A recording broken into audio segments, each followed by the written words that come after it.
here is the Fox Five, talking about the latest decision by the Biden administration to push debt cancellation, or I should say to push student debt, to continue the moratorium until basically September 1st.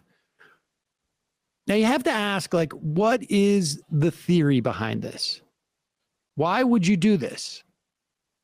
And whatever your answer is, should lead you to have the same answer as to why you would cancel the debt totally.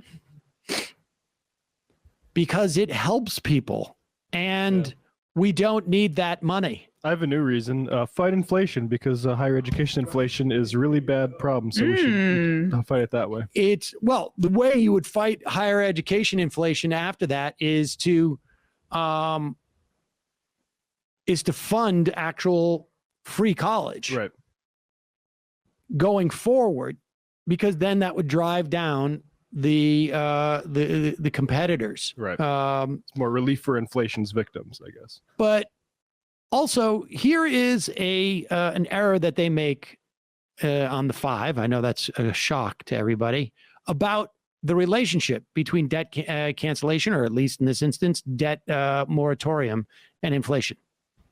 There's a few Democratic-leaning economists like Jason Furman and Larry Summers say that this is terrible policy, and so it's very much a mixed bag for Democrats on this. Yeah, a lot is a mixed bag for Democrats when you talk about the progressives. Look, progressives want full cancellation of $1.6 trillion in student debt.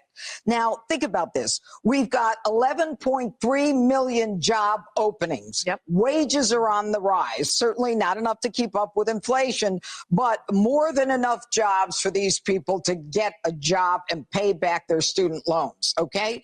So the delay itself that Biden has been granting, I don't know if this is the fourth or the sixth, is costing the government something like $100 billion so far, because nobody's making any payments. But here's the bottom line.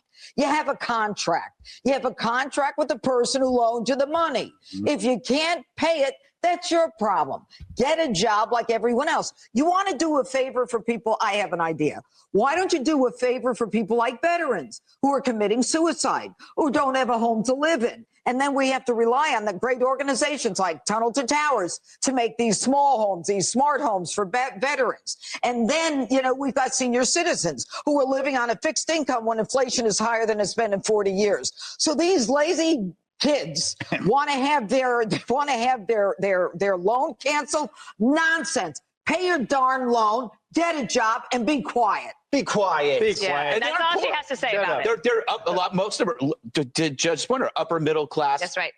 I mean, well, first of all, they're not upper middle class. The overwhelming, it's almost beyond. It's even beyond overwhelming number of these people, in fact, do have jobs. It says everything that he needs to say that, though. That he feels that, like, you have to tag that on there. You have to put that they're upper middle class. You have to claim that they don't have jobs. When Jeanine Pirro went to college, the cost of college was 10, 12 times less. The same pressures that you're talking about, and I appreciate her saying that we should give more benefits on Social Security to elder folks, that we should spend more on veterans healthcare, and we should spend more on homelessness in the country. All of that, we can do all of that. In fact, we can do all of it, and that is. It is sort of like a little bit mask off there. I mean, there are millions of people. Like, get to work, crack the whip. But it's not just get to work, right? Because these millennials that are saddled with student debt, I mean, unemployment is down at a record low rate. We're at 3.5, 3.6%, something like that. Can we just verify that?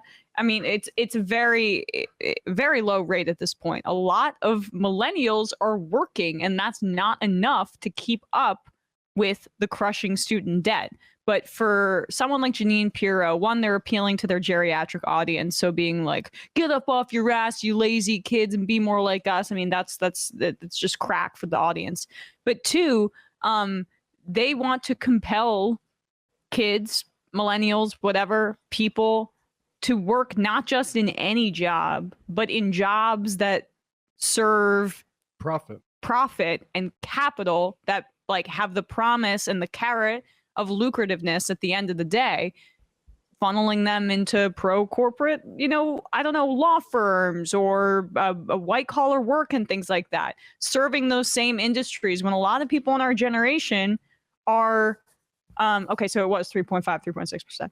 A lot of people in our generation are like seeking alternative paths, or, or are unable to like climb the traditional Wall Street ladder in the way that people like Jeanine Pirro's in Jeanine Pirro's generation were able to.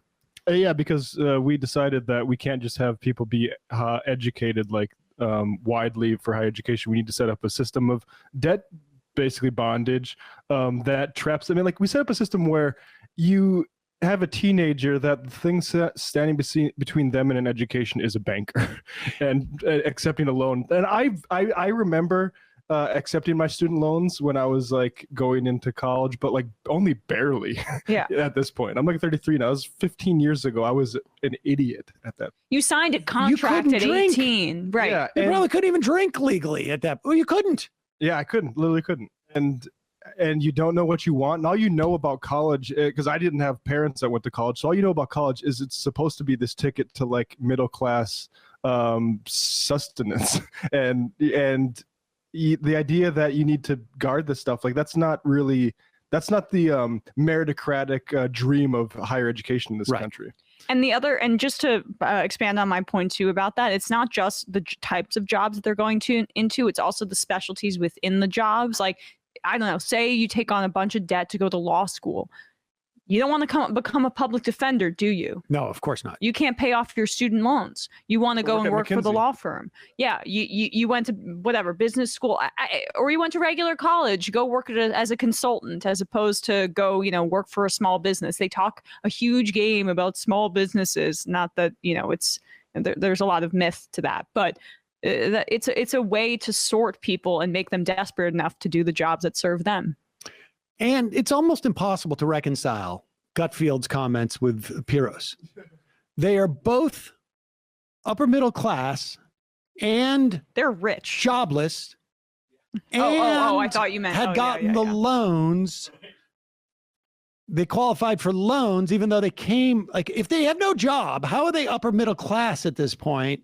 Unless they came from enough money that they could have afforded college in the first place. No, they're just lazy. They're like the lazy granola indie kid that wants to smoke weed and listen to rock music. That's what the image they're trying to instill in their audience. Right.